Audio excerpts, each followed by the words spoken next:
What's up, Unqualified Sports Talk fans? Welcome back to episode 6 of Unqualified Sports Talk. Guys, we're getting so old now. Congratulations, I know, right? Episode 6. 6 years of podcasting. It's hard to Jay believe. Cutler. 6 years. One episode a year, 1.5 hours. Crazy. We've aged cram all the so sports much. in. Yeah, everything. It's wild how fast we can speak. And honestly, this week, we're going to have to talk really fast because there's a lot that happened in the NFL this week, but we also want to give some attention to the other sports. If you haven't already, maybe you haven't even heard about it, we have our first ever bracket special. It's up. It should be on our YouTube. You can also find a VOD of it on our Twitch. We recorded it on Wednesday night, and it was live on our Twitch. So if you missed it, boo you, but we still love you, and we're still unqualified. So we're going to get started with some NFL, and we're going to just go through, and we're going to talk about some of this craziness that's happening with free agency.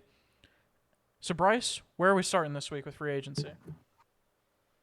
Yeah, this week, guys, we're starting with the linemen on both sides of the ball, defensive and offensive.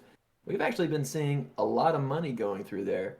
Kind of the highlight from this past week is Trent Williams. He got the most ever for an offensive lineman, huge contract. And the funny part is he demanded that he become the highest paid offensive lineman in the NFL and got NFL history, and got $10,000 more than the next guy, who I forget his name. But I thought that was hilarious. But yeah, a lot of attention to them. Congrats to the linemen getting the attention they freaking deserve in this free agent market.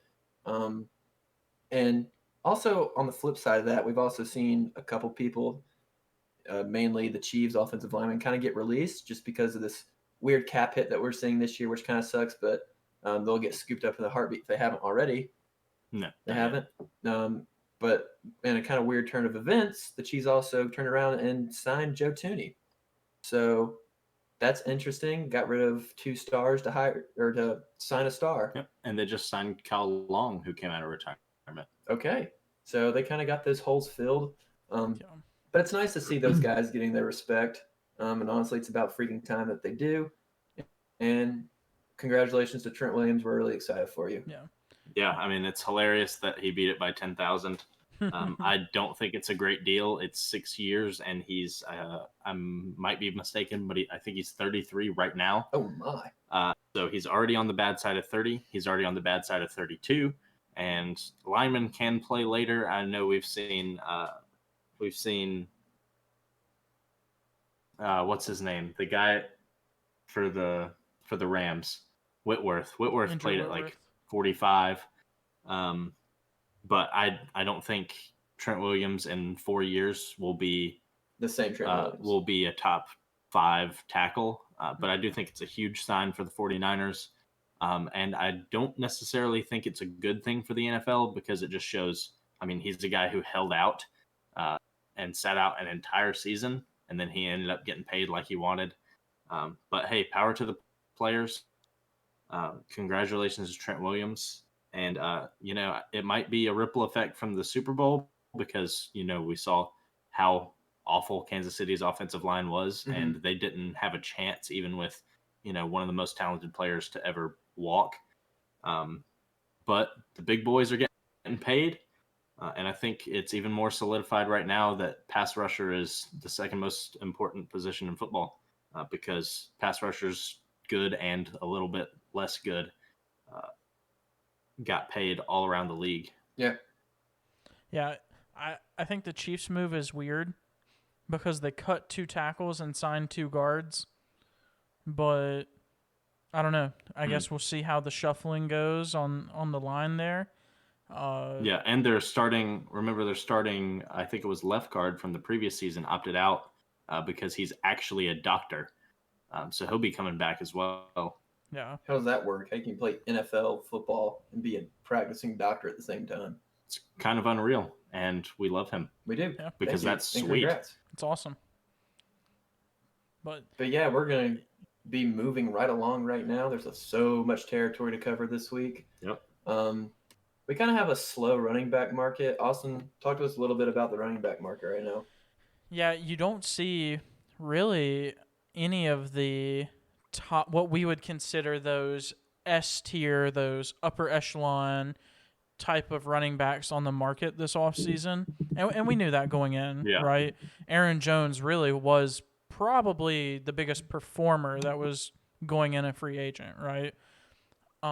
No, there's no Zeke this year. There's no Todd Gurley. Well, there is, but there's still a lot of questions there about Todd Gurley. And Mm-hmm. there's no Saquon or anyone like that, right? There's none of your Derrick Henrys. Those people aren't on the market, but I do think that there are some running backs on the market that'll make a difference, or ones that have already been scooped up as well.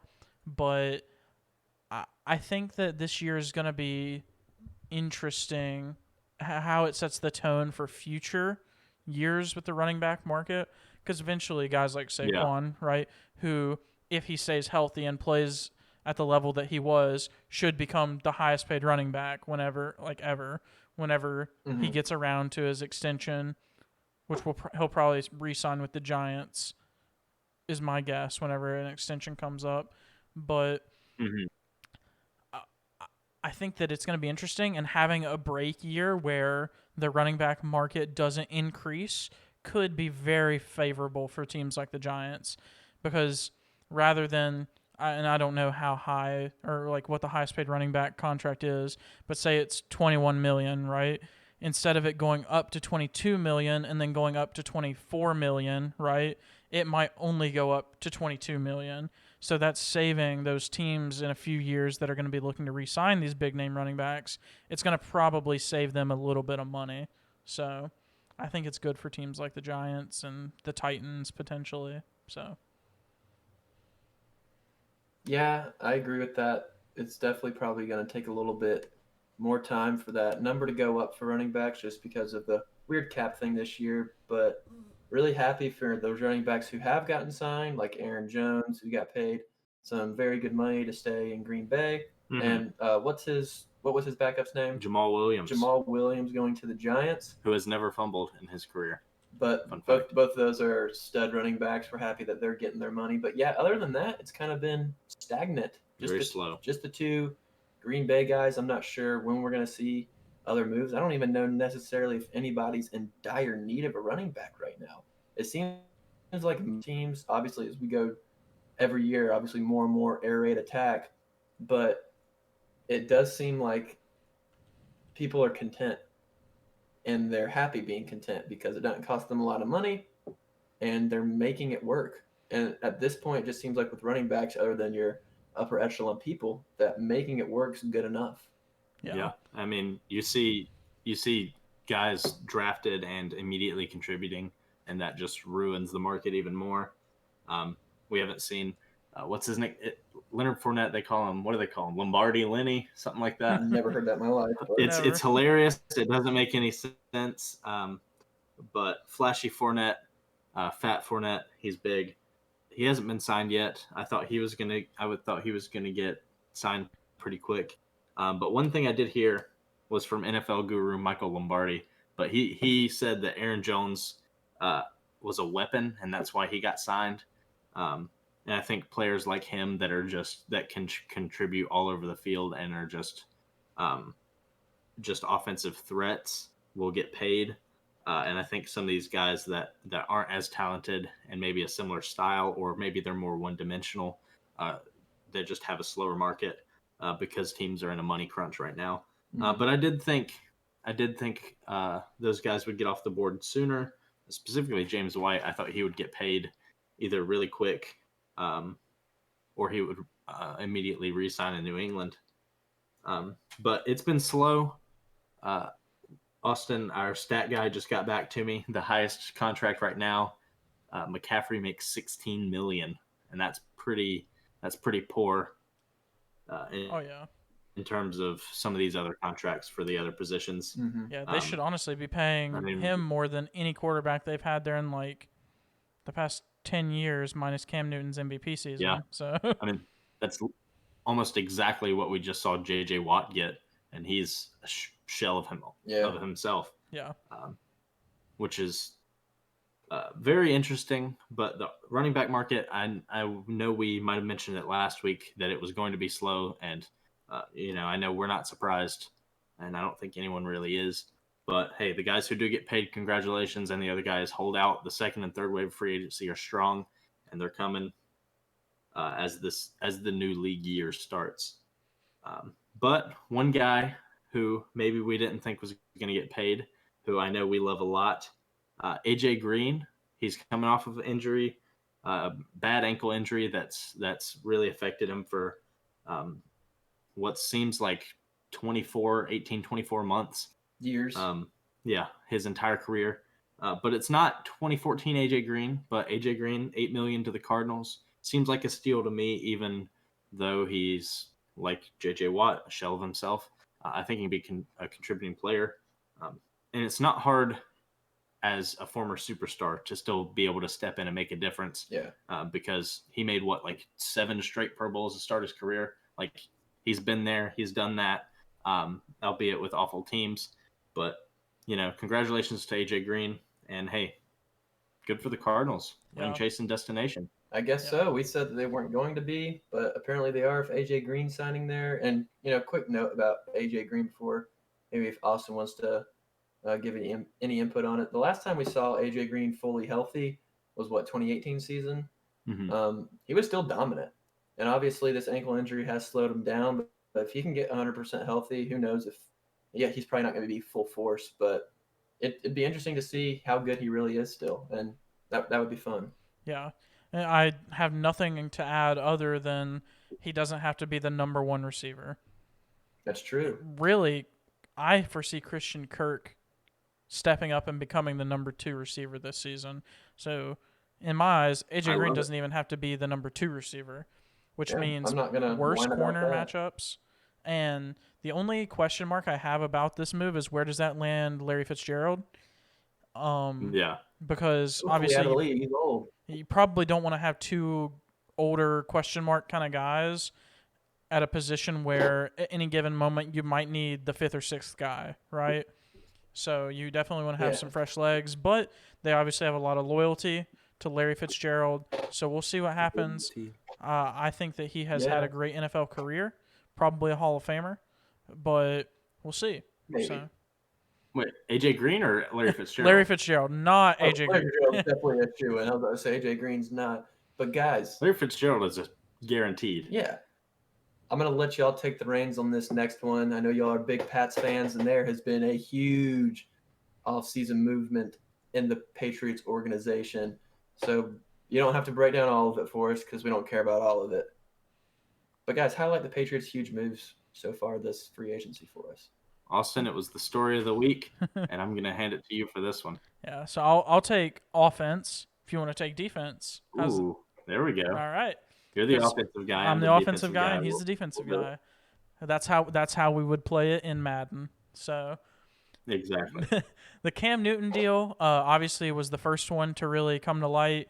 I think that it's interesting, and a lot of people are only going to see that it's worth $13.6 million, but they're not saying that it's up to that, and it's a base of around $5 million with a $2 million signing bonus, and it's really not that much money for what I expect to be a backup quarterback.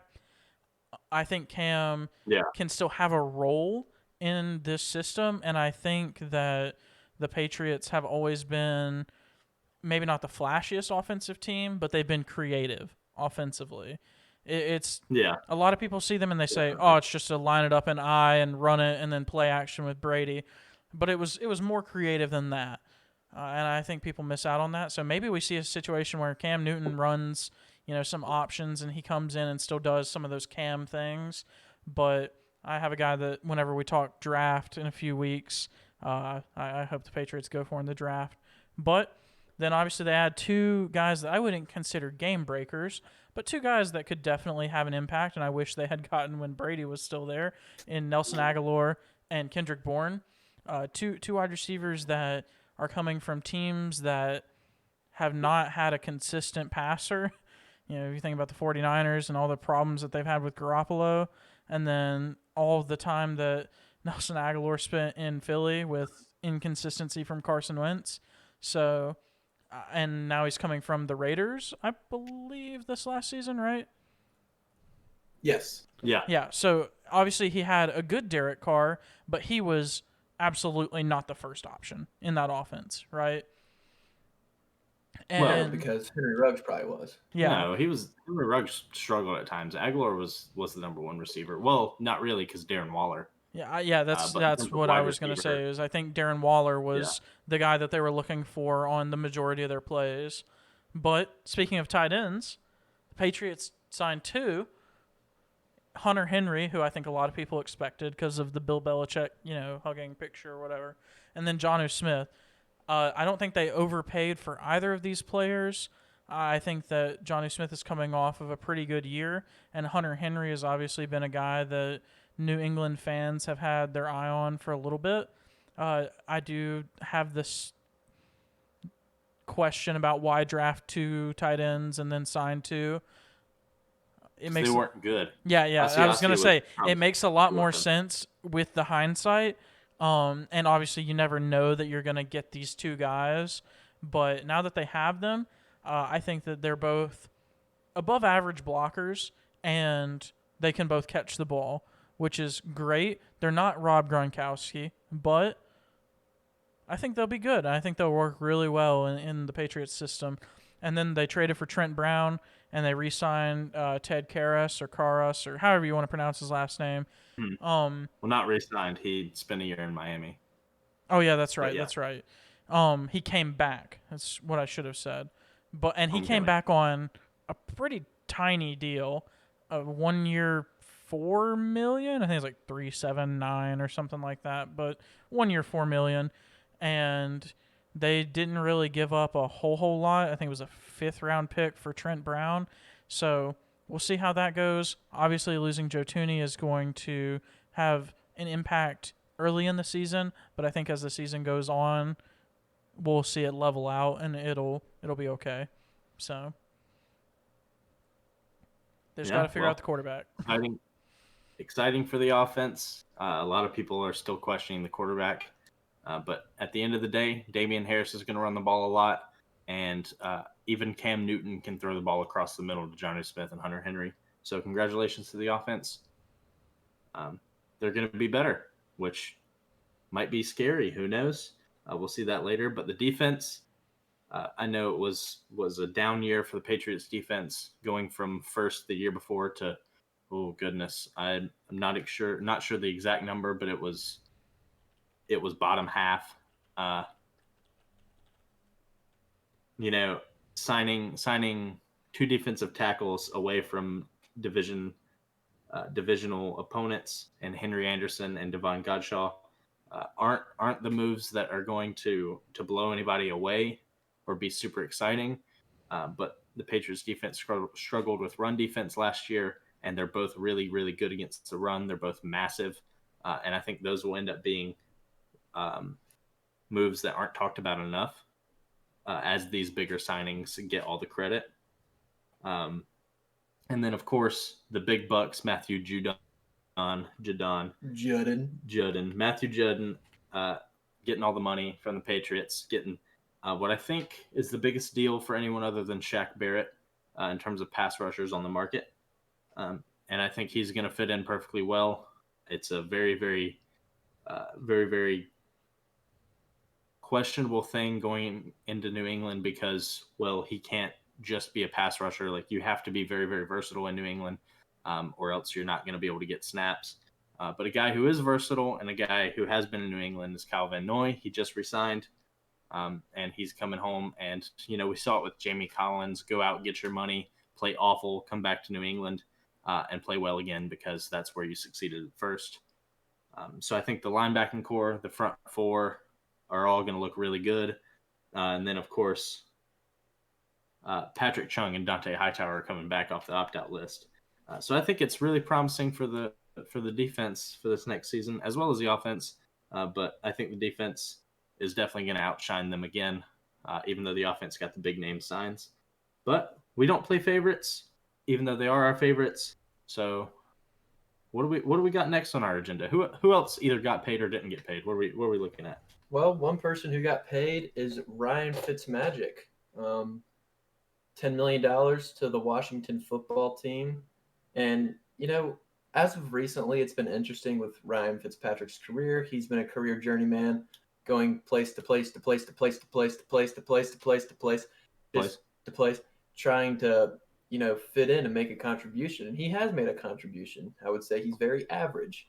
But at this point, that's what teams are needing to maybe get through a season or bring up somebody who's they're working towards making better and better. And I think they're picking 16 or 17 in the draft. So I don't really foresee any quarterback talent really being there at 16 or 17. So I don't really see them making any moves in the draft unless they're going to move up. But it does make you think, is there going to be, is Heineke potentially someone that they're bringing up after his great performance in the playoffs? Yeah, he wasn't perfect, but he showed a lot of promise. Is maybe Heineke going to sit under Fitzmagic for a year, maybe half a season, get him brewed a little bit, get him playing better? I'm not saying that's going to happen at all, but it is something to think about. And I think something that can be a centerpiece for a great conversation going forward if they do decide to go that route, or if they try to get someone in free agency, which I don't even know if there's anyone left. Is there? Don't think so, no. I guess then your only route there is the either trade for one or go the route of the draft. But it's going to be an interesting year for the football team. And from a quarterback standpoint, does Fitzmagic really fit your system and what you're trying to do? Probably, because you're a defensive-centered team. But, yeah, we'll keep an eye on that. Yeah, I think the Fitzmagic experiment could be really good, especially for Taylor Heineke. I would love to see the half-season move, but we'll see. And I think there's another quarterback that we want to talk about, and maybe this one. There is. Maybe this one I think had us with question marks above our heads. We were a little bit confused about this one. Obviously, we don't know everything that goes on in those conversations, but Andy Dalton to the Chicago Bears. Bears. Bears. Yeah, Carson, I want to hear what you think about Andy Dalton to Bears. Well, the Chicago Bears had awful quarterback play last year and somehow made it to the playoffs. So they said, we're going to reevaluate the position. Mitch Trubisky is definitely not coming back. And apparently the Chicago Bears said they were going to go out and get the guy on the market that was most like him and that is not going to solve any of their problems. Andy Dalton will start 16 games. They will go 8-8, and they will barely miss the playoffs. But, hey, congratulations, Andy Dalton, getting a little bit of money and getting another chance, because I think he does deserve another chance. I just think it's maybe a couple years too late for a team that actually has talent. And it makes you wonder, because obviously they were throwing the bag at the Seahawks because they are not the Seahawks. It was the Texans. No, it was the Seahawks for Russell Wilson. I mean, they were definitely talking for both, but Russell Wilson was. They were pushing for Russell Wilson, and reports were that the Seahawks straight up just said no, that they're not trading Russell Wilson. And it makes you wonder if the Bears panicked at all. Right when being told no, they didn't want to risk anything through the draft. They didn't want to risk anything through trade, like other means of trades. So they panicked and we need a quarterback, who's maybe viable. And so they just went ahead and signed Andy Dalton without really thinking through it very much, just so that way he wasn't gone before they could do anything. And that just sums up the Bears organization for you. Awful. Terrible. Yeah. They are pretty much destined to either be the first team out of the playoffs or the last team in. So. Bears. Bears. But inside their conference, or their division even, it's a completely different story. The Green Bay Packers. And we've already talked about Aaron Jones, Yeah, they got their quarterback and some. Yeah, they got two Aarons, and they're both big time. Yeah, I mean, they're definitely the only team in the league with two guys named Aaron, and they're both unreal. That's not true. We're unqualified, but it is a fact. It's an untrue fact. I mean, there's not very many tandems that are up there with the Aarons, Rodgers, and Jones. Aaron Rodgers, MVP just now, and also one of the best quarterbacks ever. I'd say, top 5 at least. Yeah, he might even be the most. He's up there with the most talented. He's up there with the most talented, but he's already up there with the best, and he's still got hopefully a few years to come. From what we've seen recently, everybody's trying to play until they're 45, following Brady. But hopefully that day for Rodgers doesn't come for a very long time, and he's got Aaron Jones next to him. Hopefully, as long as he lasts in the league. Yeah, and Aaron Jones adds a whole another dimension to that Packers offense. Devontae Adams, Aaron Jones, Aaron Rodgers. That's a three-headed monster you never want to see. I would love to see them surround Jones or Rodgers with a few more weapons on offense, maybe on the receiving core, maybe maybe a tight end. I don't know if Bob Tunyon, Big Bob Tunyon, and Alan Lazard's the answers that you need there. But with the cap room that you have, you got to make do with what you do have. And obviously that defense does struggle, so maybe you have to address that first. But as long as you have Aaron Rodgers and a running back and a wide receiver who are all stars, you're competing in every game in your division and your conference. Well, and Rodgers can throw to anybody. He just so happens to also have a top 3 talent at wide receiver. Yeah, he made Lazard and Bob Tunyon look good. Yeah, he made Jordy Nelson look like a top 5 receiver. Yeah. And sorry, Jordy Nelson, but you're not a top 5 receiver. He wasn't a top 5 receiver. And how many 80-plus yard touchdown catches did Marquez Valdez-Scantling have this year? Okay, he's a beast. He had as many 80-plus yard touchdowns as he had drops, probably. Yeah. And he had several 80-plus yard touchdowns, it felt like. So, yeah, Rodgers is absolutely someone that can still play with the best of them. And I think the future is bright in Green Bay, but they got to get through Brady and the Bucs probably every year for the next 2 or 3 years, if not more. The next one. So. 2.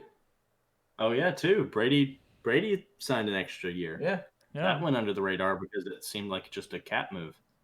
But I fully believe he'll play at least another 2 seasons, and I'm shooting for a 3rd. So, yeah, it'll be interesting to see that matchup develop over the next couple of seasons. But Carson, who left the NFL though this week? We're talking about old guys sticking around.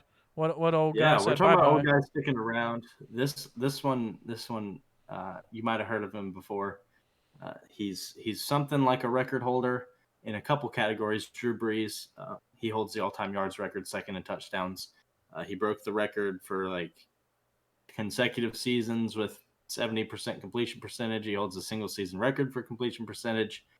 He has the most 5,000-yard seasons. He's the only player with multiple 5,000-yard seasons. He has a Super Bowl win. Doesn't have an MVP. But he decided to finally retire. I thought it was a year too late. But Drew Brees, congratulations on retirement. It might enjoy it, man. Might be a sad day for Saints fans, but there's nothing that can be celebrated like retirement. So, hey, congratulations, Drew Brees. What is he, 41? Something like that. I think he's 41 years he's old, 41 years 40. old retiring. Yeah, and the writing was on the wall for him to retire. Mm-hmm. Everybody knew he was going to retire. It was just a matter of when in the offseason is he going to do it. And good thing he wasn't like Andrew Luck when he was literally on the sidelines in a preseason game, and then after that he decided to retire. But yeah, congratulations to Drew Brees for a Super Bowl win. Yeah, hey, there you go. No MVPs and a lot of records. I would say for all the records that he does have and stuff, this isn't a time to bash Drew Brees, but I wish he would have done more with the teams he had in terms of playoff success and obviously MVP. But it was a great career. He's a for sure Hall of Famer. No doubt, obviously. It's 110%. 110% Hall of Famer. He's an innovator of the game, someone who will be remembered forever. I'm happy to see him go, changing the guard in New Orleans. We'll see if that's Jameis or Taysom, which is going to be interesting. Taysom got a fake contract this week. which I think is the first time I can ever say that. He's supposed to be getting over $30 million a year, but only 30 of the 100 and I think it was $40 million, 150, no, maybe it was $160 million is guaranteed, and the rest is voidable. So that was a cap move, and he's making no money. And it was a fake contract. It's just weird to say. I don't know if we've ever seen that in the NFL before, just because of the cap space this year. But we'll see if him or Jameis gets that starting job to replace Drew Brees. You know, changing the guard in New Orleans is going to be something we're not used to. All these people that we were growing up watching, Peyton Manning, Drew Brees, Tom Brady, Aaron Rodgers, are slowly starting to exit the NFL by one. Big Ben. Joe Flacco. Eli Manning, Joe Flacco. I mean, these guys we grew up watching, like, it's easy to take it for granted just because every Sunday we've gotten up, watched football, and they were on our screens. Yep. Phillip Rivers. Respect too. Yeah. Yeah. And so sucks to see another one go down, but it's going to be fun to see what the next generation of quarterbacks is going to be able to do in the NFL, because when one goes, another one has to come up. And it's just a matter if they can actually take that next step and become actual NFL greats like these guys that they're filling in for.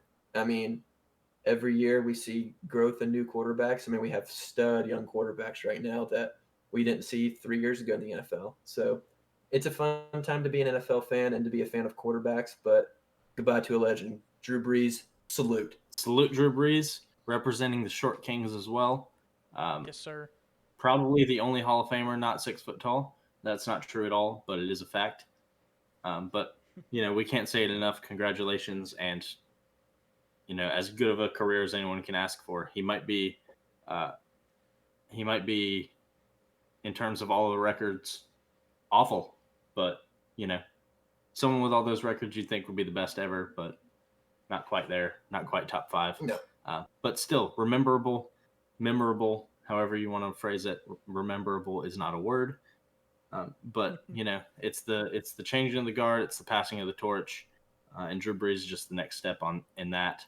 And Brady and Roethlisberger will follow. And it's definitely sad, but congratulations to them on retiring, and congratulations on these young guys for getting another chance. Absolutely. Or getting a chance to represent the league.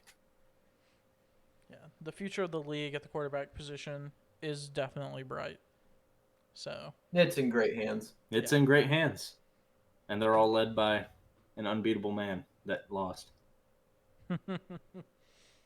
Who? Who is that? But yeah, it's been a big week in the NFL, and you know, quick note on the salary cap: we don't know exactly what it's going to look like next year, but we might see like the opposite effect of like a post-COVID boom. So we might see an extra 25 million jump when it was only jumping 10 million a year. So we might have 2 absolutely massive off seasons, and you know, we might see an off season like I think it was the 2016 off season in the NBA when players that weren't good got 25 million, like Matthew Dellavedova. So you know, that's exciting to look forward to, but a really big off season, and it's not over yet, and it's really only started. As we're getting into the new league year and as the draft gets closer and closer. But we love the NFL. So much. We love it so much. We watch it every Sunday. We watch it every Thursday, every Monday. Every Saturday. This year we watched it every day of the week. Wednesday, this year we watched it every single day of the week. Yeah. But it's not the only thing going on in the world. We've had another good week in the NBA, the first full week after the All-Star break. And what did we see this week in the NBA, Austin? Well, there was a team that I admittedly was talking down on at the beginning of the season because they started off pretty poorly. They were, I believe, 11th in the East or 13th in the East when we talked about them at the beginning of the season. But now they're 4th in the East. That's the Miami Heat. And obviously they have had a little bit of controversy with their roster, but I think now that those key pieces like Jimmy Butler and Tyler Herro are healthy and they're playing up to the standard that I think everyone set for them after their great playoff run last year, they're winning games, and they are showing that maybe they're going to contend for another Eastern Conference championship this year. I wouldn't go as far as to say they would beat the Bucks in the playoffs again or beat the Bucks in the playoffs this year, but maybe if they keep excelling at the rate that they are, maybe.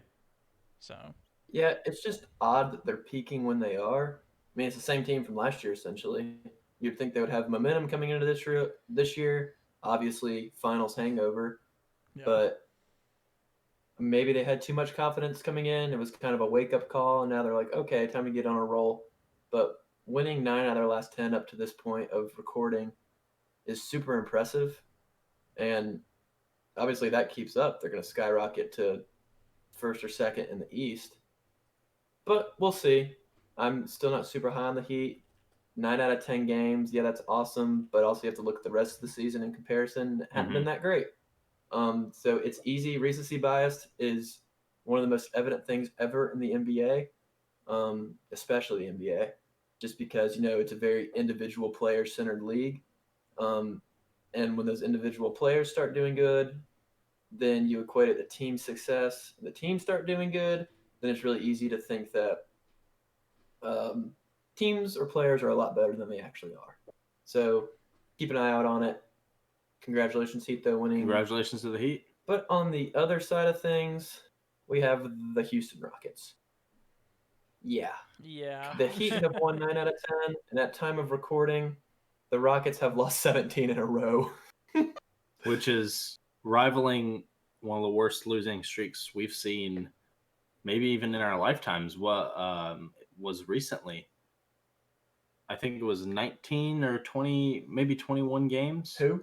Wasn't it the 76ers, the really, really bad year? Yeah.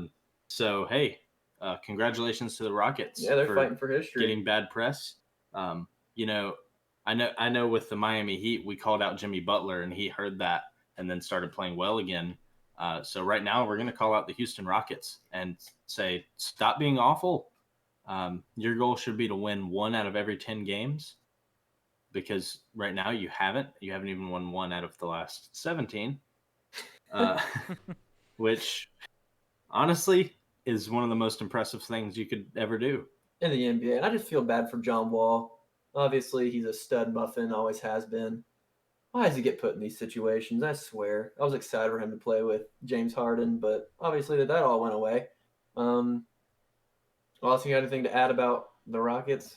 And how awful they are? I mean, their losing streak is worse than the Cleveland Browns 0-16 season. So wow, even though their losing streak was longer than 16, but yeah. But it's only one. They didn't win a game for like 18 months. 18 years it feels like, and then they tied a game. So, but be that as it may, the Rockets organization is definitely in a downward spiral, and it feels like a lot of the Texas sport teams are kind of suffering from that, as obviously the Texans have lost J.J. Watt, DeAndre Hopkins, probably Deshaun Watson. So, but hey, Luka's in Dallas, so I bet the Dallas Mavericks are loving that James Harden left, because now they've got all the Rockets fans too. So, well, the Mavs are the best team in Texas once again. Yeah. So, congratulations. I don't want to see this losing streak extend because of John Wall, but I also do want to see how long it'll last. Just because, imagine if a team lost something crazy like 30 straight games, It'd be awesome. And it just proves that no matter how much we love John Wall, and no matter how awesome he is, and no matter how many times he injures himself having sex, he cannot win games. Yeah. So congratulations to John Wall. And the Houston Rockets, no Russell Westbrook, no Chris Paul, no James Harden, no PJ Tucker, no Clint Capella. Who are the Houston Rockets? I think that's what they're asking themselves right now. I think this team, if they had a reset like maybe the All-Star break, could win some games. But clearly that couldn't happen. Well, you ask who they are, and they're draft picks. Yeah, they're draft picks. They traded for a lot of draft picks, but with this exact roster, I don't think this happens if they go into the season with their guys. But hopefully they pull out of it. But it would be pretty interesting, and we will report on it if they do break the record. Mm-hmm. But hey, congratulations. Yeah, and one other thing for the NBA this week, it's kind of been a dull week, but 76ers superstar Joel Embiid had a really scary injury the other night, hyperextended his knee. Obviously, anytime you see someone's knee buckle, especially a star, that whole city, that whole state is probably holding their breath. Mm-hmm. And he had an MRI. He's fine, out a couple weeks. But, that could play a big part in the seeding in the East. You never know when a player like that goes down. Your best player by far, probably.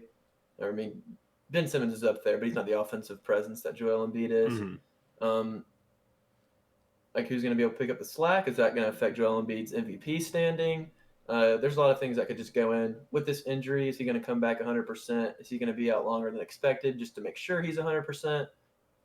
So scary time for a 76ers fan, but obviously he's going to come back at some point being 100% and we'll be fine for the playoffs. That's not even something we're remotely worried about in the back of our minds. But yeah, just a little bit of update on him and T's and P's to him. T's and P's to Joel Embiid. He gets well, but everybody knows what time of year it really is. Yeah, it's NFL off season. Yeah, it's NBA time. Yeah, it's MLB spring training. Yeah, it's the cornhole championships and stuff like that. Stuff like that. But guys, it's March Madness, the best time of the year. If you're a basketball fan, it's the best time ever. And even if you're not, you're watching. Probably. Yeah. You're probably filled out a bracket. You probably have money on something with somebody, whether it's your work, whether it's online, whether it's with your friends. But you can go watch our bracket special, like Austin said at the beginning of this episode about who we think's going to win, who we think potential people who are going to upset is going to be. But we're just going to kind of tackle a couple questions about the NCAA in general, the NCAA tournament in general. And starting off with that, should the first four include auto bids, which means you won your conference tournament, you have an automatic bid into the NCAA tournament. The first four is played before the actual field of 64 plays to see if you're actually – it's essentially an interview to see if you're actually good enough to make the – It's just a chance to add more teams. Yeah. Yeah. And so the question is it wrong that if you've proven yourself in your conference tournament, you have to prove yourself again in the first round? In the first round of the NCAA tournament. Boys, argue. Well, for anyone at home listening that maybe doesn't watch college basketball and doesn't know how the tournament works, there's the NCAA tournament, which is the field of 68, which really is the field of 64 after you get through those play-in games. And every conference in Division I basketball gets an automatic bid. So every team, if they have a conference championship or if they just crown a regular season champion, every conference gets to send one team, at least, as an automatic bid. At least. And this year we had a team that is from our home state. We probably all three know someone that went there for college. That's Appalachian State. They won their conference championship. Yeah, absolutely. Watauga County, I believe. They won their conference championship, and they got put in a first four game. And I'm going to say that that's a snub. That's kind of a slap in the face because while, yes, Appalachian State might not be one of the best 64 teams in the country, I think that winning your conference championship should mean being in the actual tournament. And I would say that 95% of people that watch basketball, even the people over at, the big sports analysis and commentary places that we won't name, a lot of them they would even say that the first four is not really the tournament. The tournament doesn't start until those teams have been eliminated. Very few people watch those games. Very few people care about those games. And to have to play in an extra game after winning your conference championship is, in my mind, not good. Yeah. I also disagree with them seeding 11 seeds into, through these games. I think if you want to do play-in games, make it all 16 seeds. But well, here's my thought on it. yeah, it's unfair if you've already, passed your exam to have to take another exam, which you already made it. It doesn't make sense. It's all just kind of backwards. I would say my counter argument to it would be just to have still 68 teams in. So you take obviously all the conference champions and you place them appropriately, whether that's 16, whether that's one. But to still have 68 teams, make all 11 seeds. Essentially, at this point, it's going to be your last 8 in. Battle it out in playing games. And that would make more sense because you're taking the teams that you're still unsure about. That, oh, should they have made the tournament? Should they have not made the tournament? Because they haven't won their conference championship. If they're an 11 seed coming into the Generally. Always. Yeah, I'm pretty sure. I don't think there's ever been one that hadn't. Yeah, nothing comes to mind. So essentially, this is your interview because you lost in your conference tournament. You haven't proven anything in your conference tournament, so prove it now on the big stage. That makes more sense to me just because, yeah, these other teams, these 16 seeds have already proven it. Just give them a shot. They gave UMBC a shot, and look what happened. They upset Virginia. So, well, that's an unfair example because they're one for what 390. I know, but the moral of the story is that they gave them a shot. Yeah, I mean, hey, congratulations to them. Yeah. I mean, what if App State loses and they would have been 2 out of 300 million? Yeah. Like, there's always that what if. But yeah, these teams who are unproven, who haven't won their conference tournament, don't have an automatic bid. Yeah, sorry.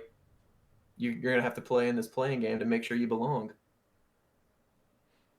So I do see a need for the playing game, just if you're on the fence about the team.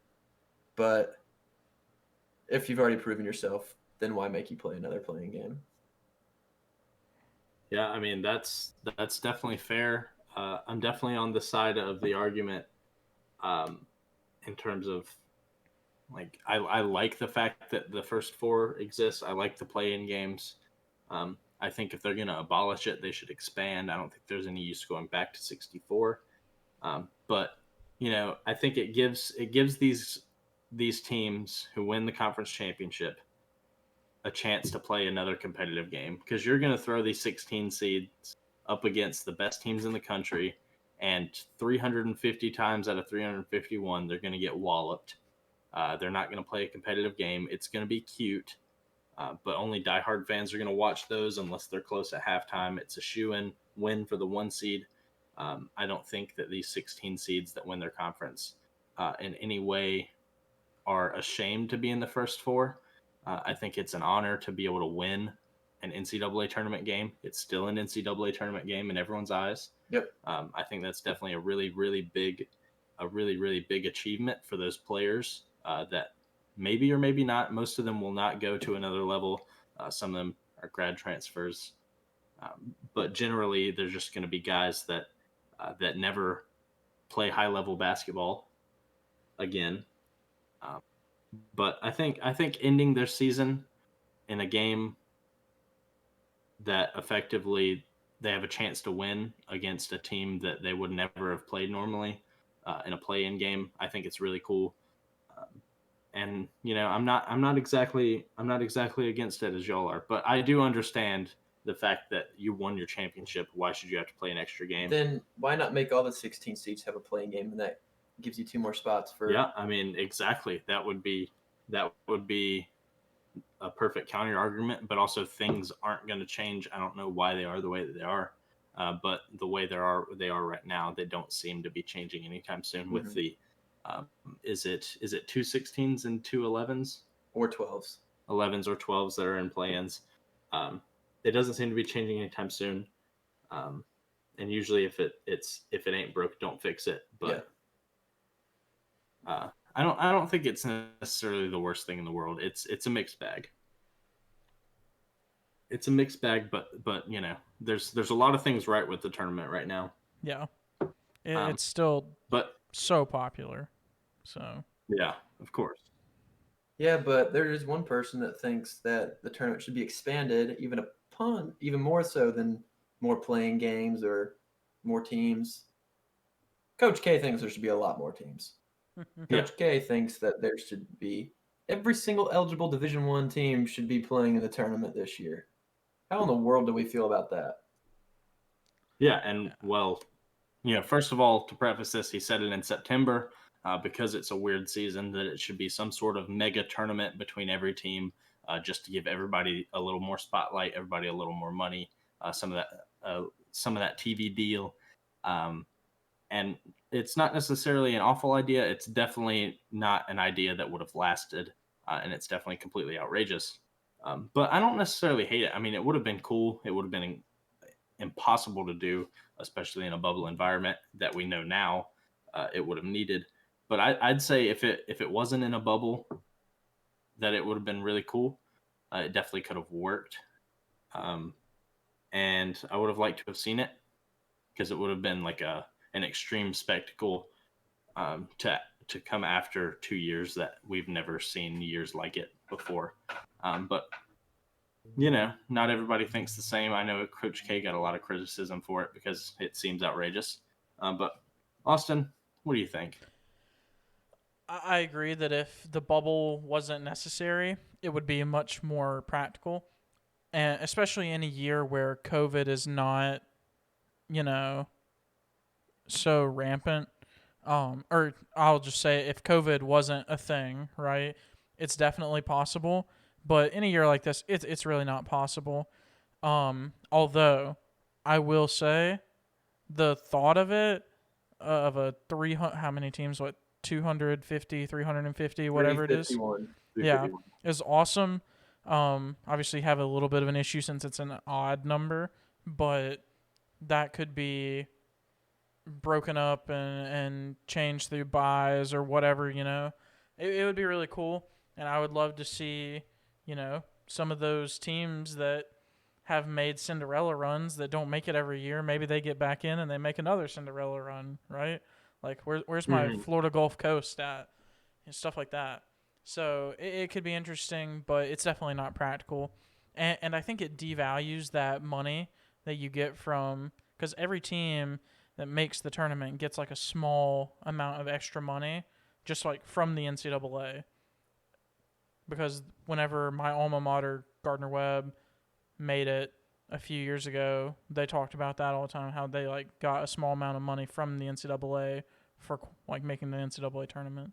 So if Yeah, every but also school you gets would be that, then you get changing. less. So You would be changing that 67 game NCAA tournament into a 350 game NCAA tournament. Uh, so that's even more games to be on TV, even more money. yeah, Which might change the conversation. But then again, we're at tournament time, so it's pretty cool to think about, pretty cool to talk about. But I don't think it's necessarily super important. It was just really really interesting that somebody as respected and as frankly untouchable in terms of all-time great as Coach K actually thought that would have been possible. But we love the tournament, and we've had a couple problems with the tournament. I know I have. Um, but we talked about it earlier. Every team gets at least one bid. every Sorry, conference. every conference gets at least one bid.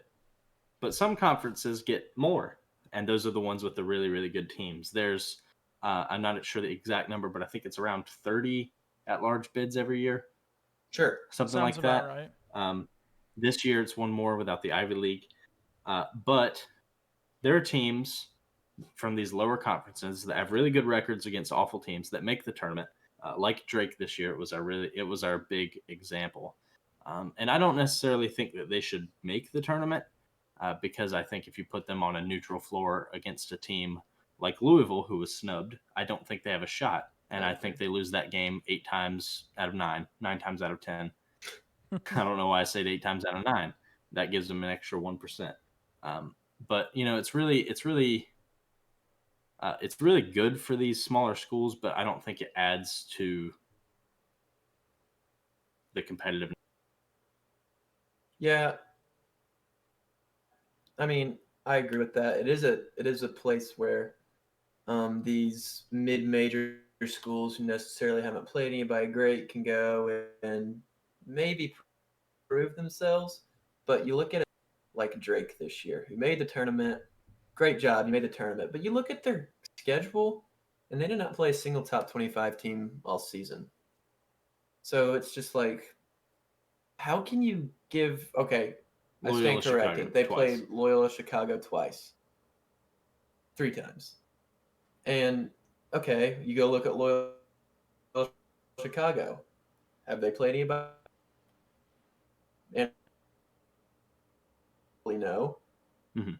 Okay, they played Wisconsin and lost, and that's it. So like, how can you give credit to like Loyola Chicago? How can you make them an 8 seed when they've lost 4 games and 3 of them were against unranked opponents in a terrible conference? It just doesn't make sense to me. They can't give you credibility as a school, as a basketball team, to be part of something that a team like my alma mater, go off what Austin was saying, like my alma mater, NC State, yeah, we're not great at basketball, but we beat teams like Virginia this year. Obviously, we have some sort of talent, and I guarantee you we could have a better shot against a team like, I don't know, Kansas or something than Drake would. So it, like, are you gonna say these ACC caliber athletes are worse than these Mountain Valley Conference athletes or Missouri Valley? I mean, that's stupid to say. They're ACC athletes. So I don't know. I agree with that. I mean, based off record, maybe based off BPI, that maybe BPI is your only thing. Maybe Kim Palm ranking is your only thing you're looking at. Mhm. But Strength of record. yeah, strength of record. I mean, I'm sure there's some formula that goes into it, but it can be frustrating from a third party like us to look at it and not understand it. I mean, I guess that's why we don't pick the field, right? Yeah. Yeah, well, And I mean, first of all, congratulations to Drake and Loyola Chicago. Hope they win 3 games to prove us wrong, But they're not. but they won't. But they won't. Yeah. I think expanding the tournament is the only way to make up for what you were talking about, Bryce, is making more room so that you don't have to pick between a team that deserves it and a team that maybe could make a splash. So, like Louisville and Drake. I don't think that's doubling it, but finding a way to add teams would definitely solve that issue a little bit, or just refining Make the it even more selection process, like really solidifying what it means to be an NCAA tournament team outside of those automatic bids. So it should be something that's heralded and yeah, basically praised, not Drake. yeah. But that's just our opinion. We're unqualified. Yeah, no disrespect to the Drake Bulldogs. We're allowed to speak our mind because we're unqualified, and it literally doesn't matter what we think. But that leads us on. Since we're unqualified, we don't know much, and that means we're gonna ask the rest. I'm gonna ask the rest of the boys a trivia question. See how much we don't know. See how much you don't know. It's NCAA tournament time, boys. There's a lot of studs that come in and out of the NCAA tournament each year and make their name known each year. We have people like Steph Curry, who had a welcoming party, and now he's an NBA star. That's where he made his name known. Yeah, stars are born in March, baby. So I'm going to give you a question. Who has made in a single NCAA tournament the most 3-pointers? Interesting. In how a many tournament guesses game. beforehand? And not a game, just the full tournament. The full tournament. Oh, in the NCAA tournament. Yes. Oh. In one singular tournament? I will give you one hint if you need it. You each get 2 guesses. Pre-hint or hint in between guesses? Hint in between guesses. Okay. All right, Carson. Austin, I have buddy? one, Actually, but I'll let you guys get 3. Y'all get 3 guesses, and I'll give you 2 hints. Okay. I'm trying to remember how many seasons this guy even played, and how many times. Well, it would just be in a singular tournament. Oh, in one tournament, not in his career. Yeah. Okay. Right. Yeah. Okay. So I'll take the first guess then, and I'm gonna say JJ Redick. I don't think that's a bad guess. No. Okay. I'm really curious to hear this. I think it's going to be a surprise because I don't think it's going to be a stud shooter. So I'm going to go with who do I want? I'm going to go with Quinn Cook. Oh my goodness. No. First hint. He played 4 games. That's it. 4 games. 4 games in this tournament. Did he ever play more than 4 games in a tournament? Mm-mm. Well, that Okay. takes Wait, away. no, I can't answer that. That's so dumb. What? I shouldn't have answered that. You said no. Yeah, I know. Well, that So takes that- away my so that guess. My second Takes guess. away my guess as well. Because my second Takes guess away was my going to second be guess, Chris too. Campbell, but I don't even know who that is. or Chris Who? Campbell, Chris Clemens from Campbell. Oh, there you go. Yeah, my second guess was going to be Wayne Ellington, which I think would have been a good guess. I don't think it's Stephen Curry. Well, they played 4 games. Yeah. Oh well. Bryce might have thrown us off his trail. Austin, you guess it. All right. Is it Steph Curry? No. Okay. Oh no. Okay. Team to lose in the Elite 8. I'm gonna make a guess, and then we get our second hit. Caleb Martin. No. Wait. It was the last NCAA tournament. Oh. Wait a minute. A team that lost to the Elite 8. I know exactly who it is. I think I know who it is. Who do you got? Austin? I just got to remember his first name. Is it the guy? Is it the guy from Wofford? Did they? Fletcher McGee? Yeah, Fletcher McGee. No. Yeah. No, Okay. his last game he didn't make one. Carson? I don't want to. Gosh. I don't want to guess who I want to guess, but you know who I want to guess. Who do you want to guess? Can I get 2 guesses? No, you get 1 guess. Peyton Pritchard. No.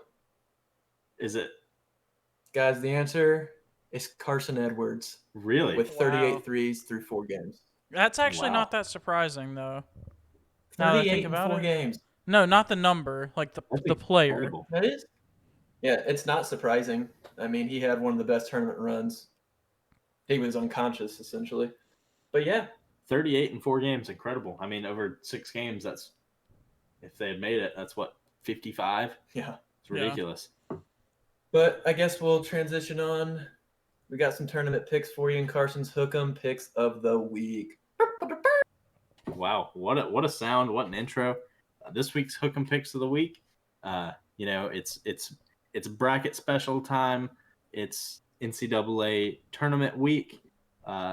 And, I'm picking 3 first-round games because, well, I love the tournament.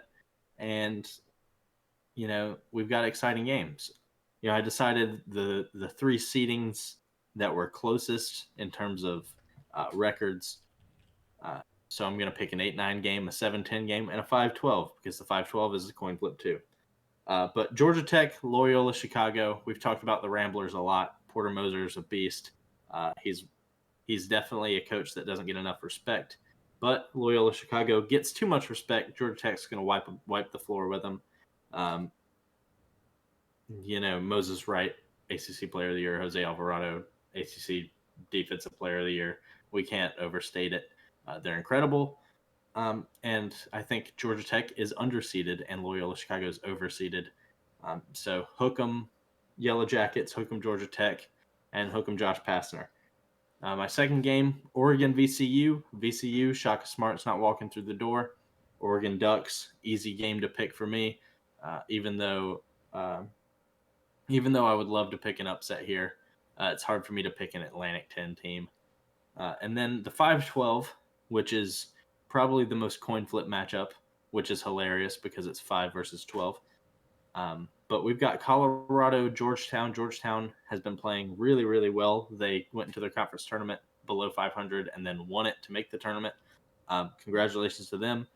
And the Magic is not going to run out. They're going to win this game. I'm picking a 12 over a 5. And in my bracket, that's the only 12 to win over any 5, which is kind of an upset in and of itself because, that's the super popular pick every year. But Hook'em Hoyas, Hook'em Patrick Ewing, even though the people at Madison Square Garden don't recognize him for some reason. But yeah, those are my Hook'em picks of the week as we move through the segments. These segments. And yeah, moving right through each segment, we have our top 3 this week with top 3 villains. Just a very broad term, not specific to any genre. So, top 3 villains. Austin, kick us off. Please kick us off. All right. So my first one is kind of weird. So I'm gonna do a list like Carson says. The lists are supposed to go 3, 2, 1. So They are 3. I'm a huge Lord of the Rings fan, so I've got to go Okay. with Gollum. Maybe you call him a villain, maybe you don't. I call him a villain. And I remember whenever I first watched those movies, I was so confused about why he was so ugly, and because I had never read the books, and I thought he was kind of funny. But as I've rewatched the movies and become smarter, more intelligent, I've kind Debatable. of grown to, well, yes, debatable. I've grown to love the character. So Gollum is my number 3. And I had a hard time between 2 and 1 because I think they're both pretty iconic. But 2, I had to go Joker, and I'm talking, the Dark Knight trilogy. Well, Heath Ledger. Yeah, Heath Ledger. Yeah, and rest in peace. But I think that what do you call it? That performance kind of changed the game whenever it comes to movie villains, right? But I'll say, and probably the best movie villain we had since Darth Vader, Yeah, and well, quick little interjection. I'd hate to interrupt you. No, you're fine. Heath Ledger as the Joker might have been one of the best acting performances ever, and I think I would put it up there with some of the best acting performances ever. Yeah, because he played it perfectly, played it to a T, and he completely redefined Joker as we know it. Absolutely. And honestly, for a lot of people, that's what made the Christian Bale Batman series, better. Or that's what put it on the map. That's known as that's known as one of the best superhero movies ever made, and probably will be until we die. Mm-hmm. Yeah. But my number 1, and I don't think it's any surprise, it's got to be the Mad Titan, Thanos. I think that character was so hyped up that it was almost set up to fail, right? Like, everyone was so excited. All Marvel fans were so excited about Thanos that if it wasn't perfect and if, the character wasn't portrayed perfectly, then it would have been a huge letdown. But I think it was presented perfectly, and 2 movies that honestly for me are probably top 3 best movies of all time. So, in Avengers Infinity War and then Avengers Endgame. So, that's my top 3. Well, very tough act to follow, but I'm going to do my best to follow you. Well, at number 3, a pick that might be a little debatable, but I have my reasons. I'm going to have Darth Vader at number 3. I think Darth Vader, for me, is lower because I didn't grow up watching Star Wars. And then when I watched it, recently, I fell in love with Anakin, and then he turned into Darth Vader. So it was kind of like, yeah, Darth Vader's sweet, but I loved Anakin. So it's like, do I view Darth Vader do I view him as an incredible character because he's Anakin and because I love him? Or is he a character on his own because those movies were made first? But he was iconic. Like I knew, pretty much every iconic line he ever said by heart, even before I watched the movies, because Darth Vader was, originally and probably still is the best villain of all time, and definitely the most iconic.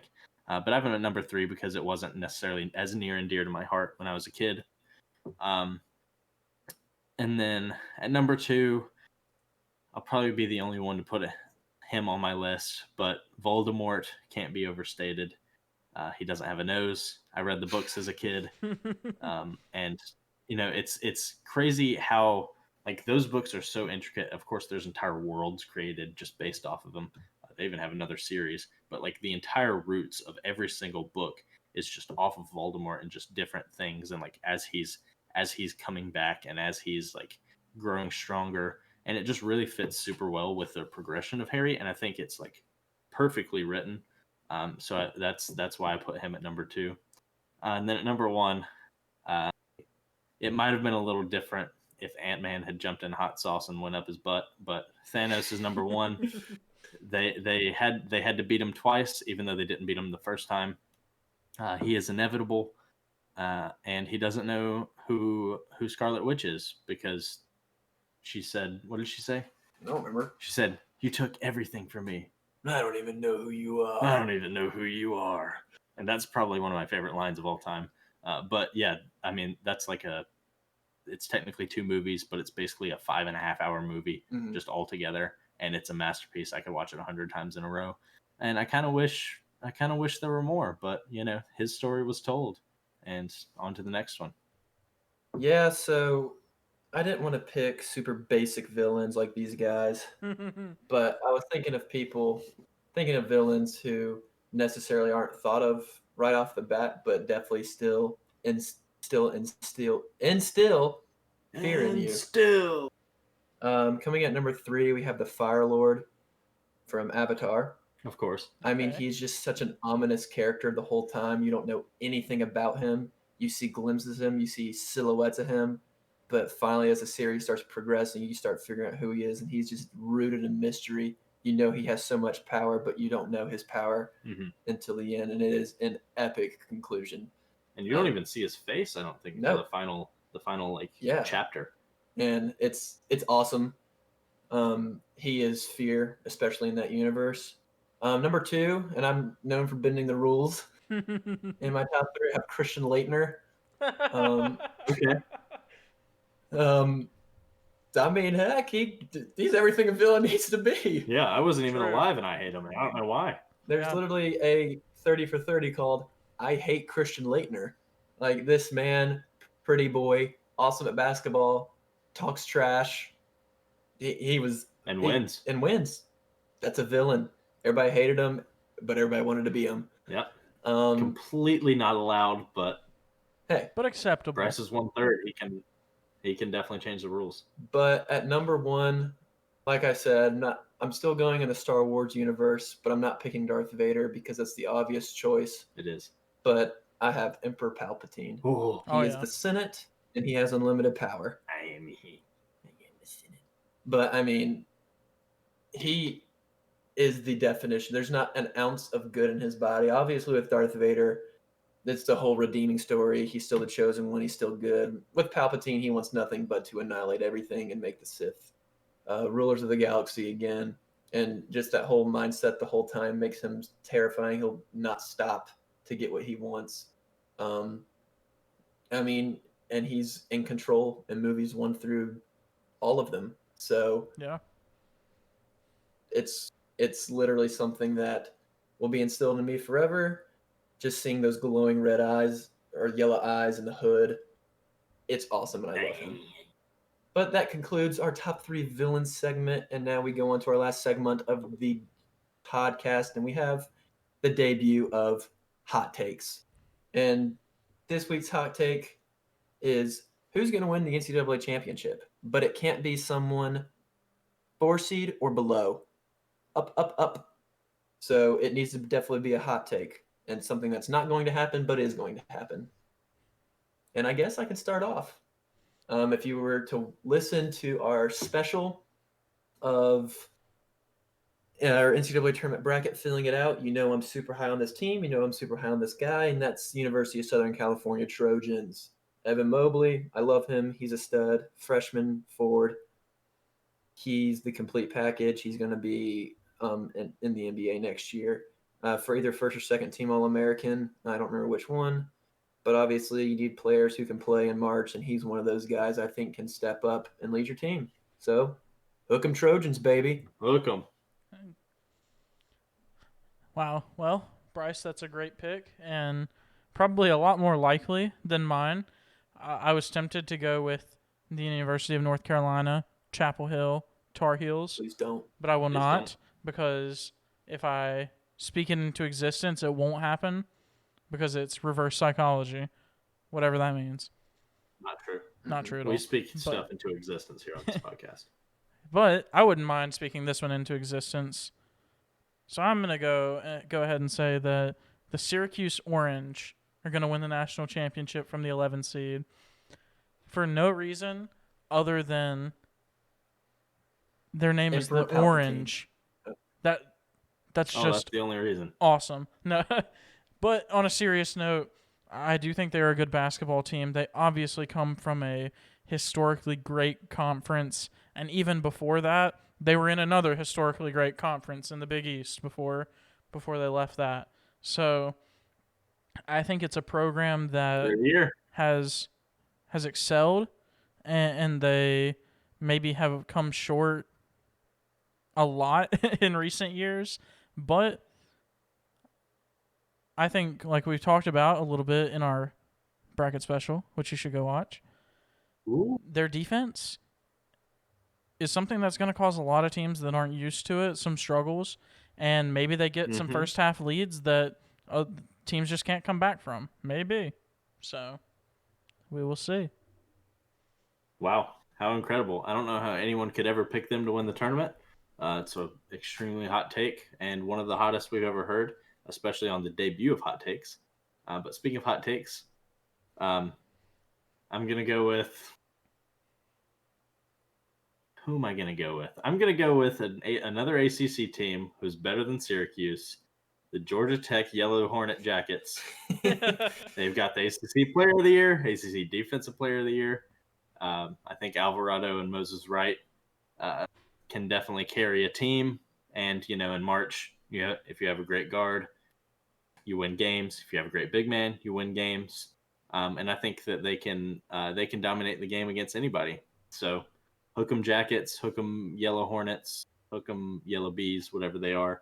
And hey, congratulations to all three teams that are guaranteed to win the national championship now. That would be pretty crazy. Yeah, pretty crazy that you should go put all your money on one of those three teams because no matter what, you're going to have a payout.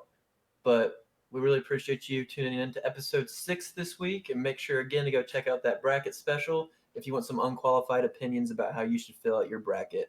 It's a lot of explanation about these teams that we're going through just in case you're unsure about a team, unsure about a game. Hopefully we can go answer your questions in our bracket special when you go watch it. But we're looking forward to see you all next week. Go ahead and follow us on Instagram, Twitter, Twitch, whatever. It really means a lot to us, and go ahead and send us in anything that you might want us to talk about in weeks to come. We really appreciate the support, and looking forward to seeing you all next week. See ya.